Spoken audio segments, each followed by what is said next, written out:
Hi guys, I'm Sarah and today we're doing 5 minutes of plank. It sounds worse than it is, but I know it can be a struggle, so that's why we're doing it together. I'm going to keep the time for you. You can do this anywhere, so let's get started. Alright, let's do this. Let's get started on a high plank. And I'll start the timer right now, 5 minutes.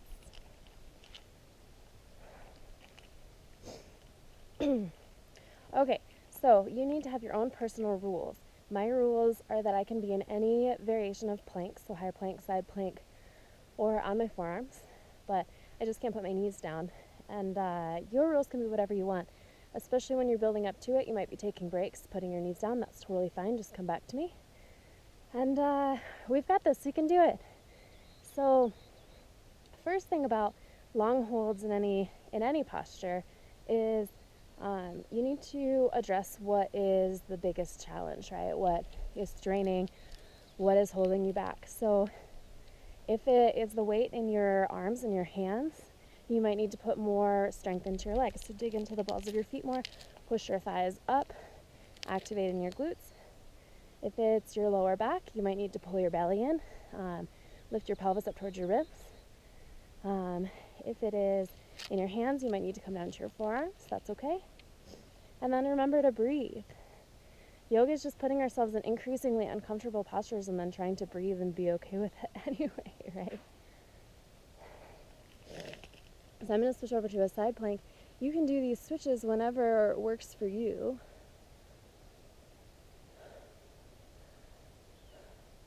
And we can do this. We're super, super strong. And we're together, which makes it easier. So I'm going to tell you guys one of my favorite stories from Hindu mythology about Hanuman. So Hanuman was actually born Anjane. He was a demigod and, human. He wasn't born a monkey.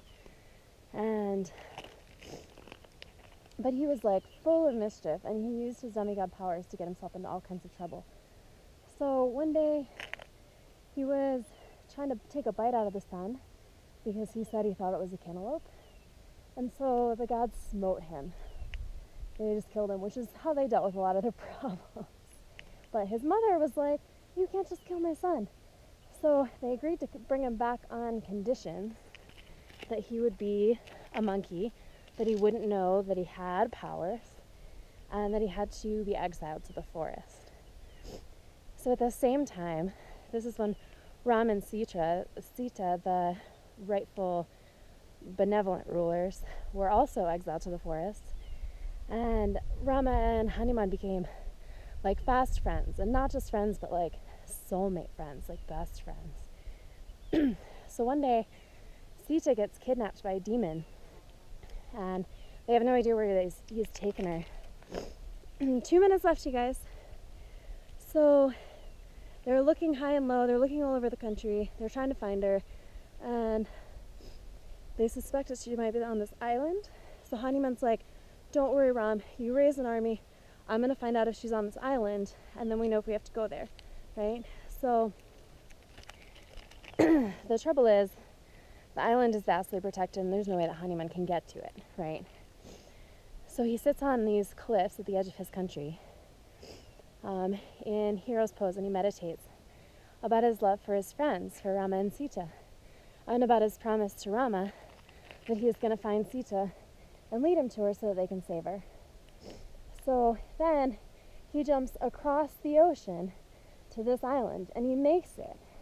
Because remember, he doesn't remember that he has special powers. He doesn't know that he is a demigod.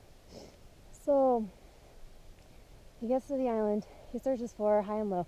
He finds her, and he tells her, "Don't worry, Rama's raising an army. We're going to come save you." So then he goes back to tell them that he knows where she is. Ooh, 50 seconds left. So he goes back to everybody. Rama's raised an army. And they're like, "How did you get to the island? How did you jump over the ocean?" And he's like, "Well, I meditated on my love for my friends, and it gave me the courage and the strength." And they're like, "Well, that's crazy. We don't believe you." So he rips open his rib cage and he shows them his heart, because his heart, engraved on it, is Rama and Sita, his friends, and it beats for them. 20 seconds, you guys. And that's one of my favorite stories, right? Because it's like, you know, love can do anything. It makes you strong, it gives you courage. And we have all of that capability inside of us. Even if we don't know it. 5, 4, 3, 2, 1. Good job, you did it!